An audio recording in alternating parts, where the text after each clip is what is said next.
Welcome to Electrified. It's your host, Dylan Loomis. First up today, a quick note. Our fellow Tesla bull Pierre Ferragu from New Street Research downgraded Tesla stock from buy to hold, and he mentioned he thinks it's a good time to take some profits ahead of Tesla's S&P inclusion. He does still believe in the long-term outlook, and he recommends investors buy Tesla stock on any weakness. He set his price target at $578 back on October 7th when the stock was at $425, and since then it's ran up 42%, much better than the 7% gain of the S&P 500 over that time. He does still see Tesla hitting $1,200 in 2025, where he expects Tesla to sell 2.8 million vehicles per year. Pierre expects Tesla to trade at 75 times forward earnings in 2025, and he discounts at a 20% rate to arrive at his $578 price target. The 20% discount rate basically means someone buying Tesla today at $578 per share and selling at the expected $1,200 in 2025 would earn 20% per year on average, making 20% a year what Pierre believes to be a fair annual return for Tesla stock.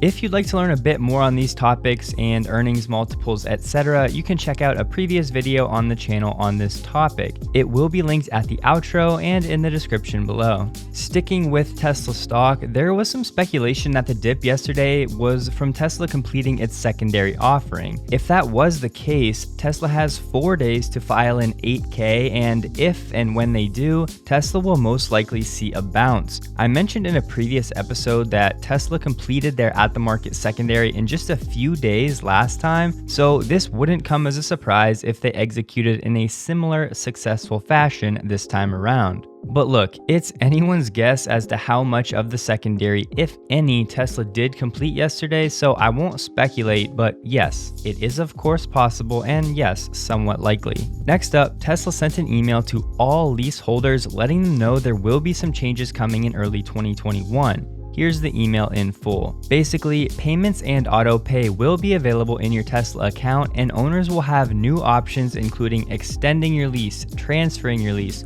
purchasing your car, selling to non-Tesla dealers, reporting a total loss, and requesting early termination. More information will be provided later. Of course, the major question mark right now is the purchasing your car bullet point. Electric confirmed that this email was sent to all Model S3 XY holders, and the S and X lease options have given owners the option to purchase their vehicle at the end of the lease, unlike the Model 3 and Y. So now there are thousands of hopeful 3 and Y owners that Tesla is changing their policy. And naturally, you have people jumping to conclusions and claiming the Tesla robotaxi program is dead, and this email is confirmation of that. So let's pump the regenerative brakes and clear it up that this email is not, in any way, confirmation that the Model 3 and Model Y lessees can now buy their cars at the end of the lease. It is possible, but let's wait to hear for sure. And just to note, if Tesla knew their robotaxi fleet was going to be delayed, it would actually make a ton of financial sense for them to allow 3 and Y lessees to buy vehicles at the end of the lease rather than taking on more inventory that they would just have sitting or would then have to resell later on the used market. Not to mention, this option would encourage more people to lease the Model 3 and Ys to begin with, as I personally am one of them. I would not enter into a lease without the option to buy it at the end. But moving on, in a statement to K3 News, San Patricio County Judge David Krebs stated that the $1.7 billion SDI steel mill will not only provide many good-paying jobs, it will also supply the steel that will be used by Tesla to produce the Cybertruck. Judge Krebs said that from the numbers they've seen, there could be around 3,000 employees working in that area. SDI Steel is set to eventually house several other businesses who currently work with SDI in other cities. So, summoning in reverse a bit, Steel Dynamics Inc., the supposed supplier for the steel for the Cybertruck, is supposed to start operations in Sinton, Texas by the fall of 2021. The judge said that Tesla, one of SDI's customers, will be redoing the steel that Tesla would purchase from the Sinton plant in order to create the Cybertruck. This news would of course fall right in line with the latest Cybertruck production expectations that initial production is set to begin late 2021, with deliveries into 2022. And an interesting tidbit, SDI picked Sinton as the site because it expects Mexican steel consumption growth to outpace the US based on Mexico's growing manufacturing base.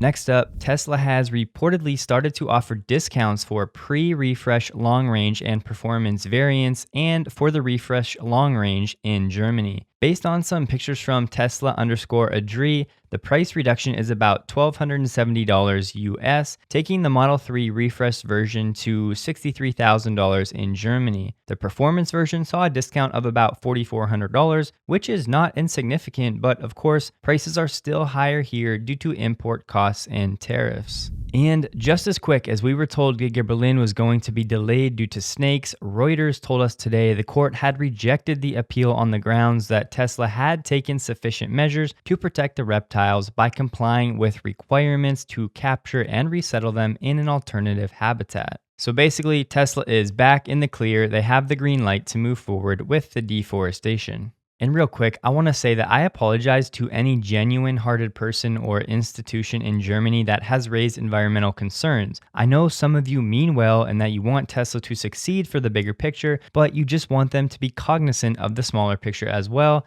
and you have a heart for animals and wildlife, a sentiment I absolutely share. My frustration is only with any oil and gas-funded groups looking to cause unnecessary trouble. And to wrap up today's video, here's a clip of Sentry Mode playing Hero Mode. A victim said, quote, "When I arrived, there were 2 ICE cars, one parked in each of the 11 kilowatt chargers that the mall installed a year ago. One of them was just waiting for somebody and they moved the car so I could plug in when asked. And while I was plugging in my Model 3, the owner of the other ICE arrived and I told him that he shouldn't park in these 2 spots as they're reserved for charging EVs. He then started backing up his car and while doing so showed me the middle finger, and when I asked him why he was doing this, he already completely backed up and was on the right side of the car so there's no footage. He tried to roll over me and then stopped and grabbed a tool from the trunk of his car. I called the police and shared the video with them so they were able to identify this person as he's already known, even with the mask on. Later in the evening, the police called to inform that he was arrested and they asked me to identify him and I did so. He was then released. I've pressed charges and there will be a trial." End quote. So justice served thanks to Tesla's technology and Sentry Mode. So stay safe out there, fam. There are still plenty of assholes who think Tesla owners are rich snobs. Sure, some may be, but it's blanket generalizations of people groups that's ruining our country in the first place. But that's gonna do it. Please like the video if you did. Consider subscribing for more Tesla content, and I look forward to seeing you in the next video. I hope that you have a great day.